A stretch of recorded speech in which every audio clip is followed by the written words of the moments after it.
Hello everyone and welcome to lesson 9.1A. I've entitled this video President and Precedents. This video is going to cover pages 246 to 248. Washington takes office. Under the Articles of Confederation, the United States had several presidents. Their job was to lead Congress, and they were not strong chief executives. The government under the Articles was weak and ineffective. When delegates met to reform the government, they wrote a new constitution that included a strong executive branch headed by a single president. On April 30th, 1789, George Washington took the oath of office as the first president of the United States under that new constitution. John Adams, pictured on the right here, became vice president. Question number 1. What would be a big difference between the president under the new Constitution versus how the president was under the Articles of Confederation? Under the Articles of Confederation, they were really the leader of Congress. They weren't really their own executive branch. In this case, under the Constitution, the president would be the leader of the executive branch, and they would be much stronger. Question 2. Who became the first president of the United States and the first vice president of the United States? Well, George Washington became the first president, and John Adams became the first vice president. Washington knew that his actions and decisions would set precedents, or traditions, or examples or rules for others to follow, that would help shape the nation's future. "No slip will pass unnoticed," he said. Washington worked closely with Congress to create an effective government. In those first years, the President and Congress created departments within the executive branch and set up the court system. Congress added the Bill of Rights to the Constitution. Washington set the standard for how long a president should serve and for how the nation should relate to other nations. And now we can answer question 3. What is a precedent? A precedent is a tradition or an example or rule for others to follow after you have done it. Question 4 is a thinking question, and it asks, how could a person make a case that George Washington had the hardest job of any president we've had in our history? And I would argue, and this is why he's my favorite, everything he did had no example to follow other than in the past histories of Greece and Rome and even England. And so every decision he made as our first president, he didn't have any presidents to look beforehand to kind of look at their guidance, their wisdom, and the examples that they had set. So everything he did would be setting a precedent. So he was in uncharted waters. The Cabinet. The executive branch of government took shape during the summer of 1789. Congress set up 3 departments and 2 offices within the executive branch. Washington chose leading political figures to head them. He picked Thomas Jefferson to head the State Department, which handles relations with other nations. He named Alexander Hamilton to manage the nation's money and the Department of the Treasury. Henry Knox was the choice to look after the nation's defense as the Secretary of the Department of War. To address the government's legal affairs, Washington chose Edmund Randolph to be Attorney General.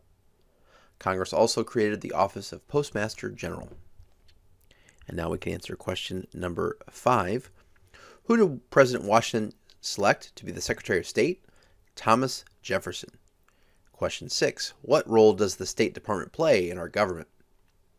Their job is to make sure that our relations with other nations is at a good spot. So they keep track of our relations with every other country in the world. Question 7. Who did Washington select to be the Secretary of Treasury? He picked Alexander Hamilton. Question 8. What role does the Treasury Department play in our government? Their job is to manage our nation's money. Question 9. Who did President Washington select to be the Secretary of War? He picked Henry Knox. You might remember him from the movie The Crossing as well as Alexander Hamilton. Both of those men were with Washington during that movie. Question number 10. What role does the War Department, now known as the Department of Defense, play in our government? Well, their job is to look after the nation's defense and keep us safe and protected from other countries. Question number 11. Who did Washington select to be the Attorney General? Edmund Randolph. Question 12. What role does the Justice Department, that would be the leader, the Attorney General is the leader of that, or sometimes you hear it known as the DOJ, Department of Justice. What role does the Justice Department play in our government? Well, their job is to address the government's legal affairs. The three department heads and the Attorney General had many important duties. Among them was giving advice to the president. Together, this group of top executive advisors formed what is called a cabinet. And that takes us to question 13. What is an important role that the cabinet plays in the executive branch? The cabinet is the group of advisors that give the president hopefully good advice so that he or she can make the best informed decisions possible. Congress was unsure how much power the president ought to have over the cabinet. In a vote on this question, senators were evenly divided. Vice President John Adams broke the tie. He voted to allow the president the power to dismiss cabinet officers without Senate approval. This established presidential power over the whole executive branch. And now we can answer question 14. Based on the decision that Vice President Adams made when he broke the tie, which person has power over the entire executive branch? That would be the President of the United States. And he or she can dismiss any cabinet officials that they want to without the advice of Congress. Now, the only one they can't do that to in the executive branch is the Vice President. The Vice President is an elected official, therefore the President cannot just get rid of the Vice President during the 4 years. Now, if a President is reelected, in that reelection phase, they can pick a different person to be the Vice President if they want to. But they can't get rid of them in the first 4 years just because they want to, unlike the other cabinet officials. Establishing the court system. The first Congress also faced the job of forming the nation's court system. Some favored a uniform legal system for the entire nation. Others favored keeping the existing state systems. The two sides reached an agreement in the Judiciary Act of 1789. This act established a federal court system. The states kept their own laws and courts, but the federal courts had the power to reverse state decisions. The act marked a first step in creating a strong and independent national judicial system. Question 15. What were some of the important concepts created by the Judiciary Act of 1789? Well, number one, it established a federal court system. 2, it allowed the states to keep their own laws and courts.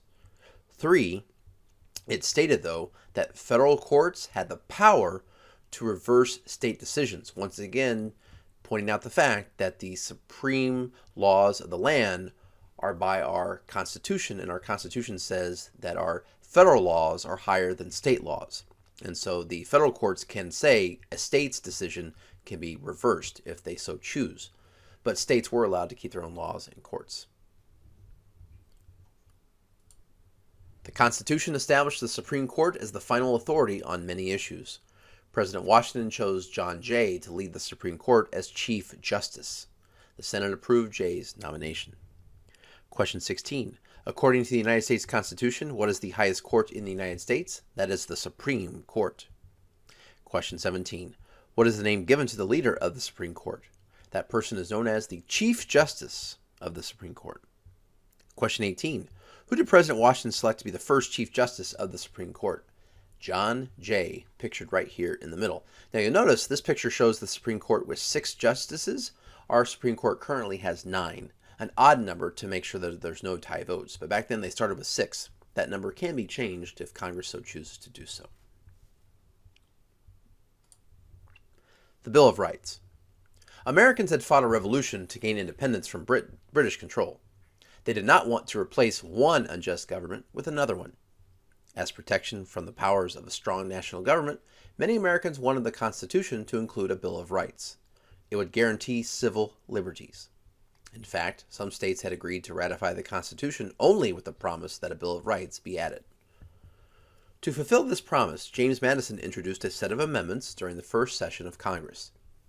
Congress passed 12 amendments, and the states ratified 10 of them.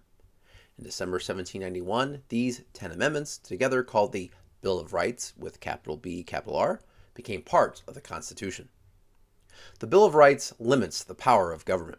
It protects individual liberty, including freedom of speech and the rights of people accused of crimes.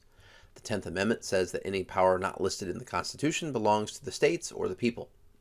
Madison hoped this amendment would help protect Americans against a national government that was too powerful. So now we can go to a couple other questions we have here. Question 19. What was one of the biggest fears Americans had about government at that time? Their biggest fear that government would be too powerful, and we had gotten rid of the British government because we thought they were too powerful, and we certainly didn't want to replace them with another government that was too powerful. So that was the big fear that Americans had then, and it's a fear that some Americans even have today. Question 21. Question 20. What did many Americans believe would protect us from the power of a strong government? A Bill of Rights. Question 21. Who introduced 12 amendments to the United States Constitution to help protect Americans? That was James Madison, the father of the Constitution and future 4th President of the United States. Question 22. What are the first 10 amendments to the United States Constitution called? They are called the Bill of Rights. Well, thank you so much for watching. Before we go, I had this meme, how George Washington feels, setting a precedent for all future presidents. Thank you so much for watching, and have a great day.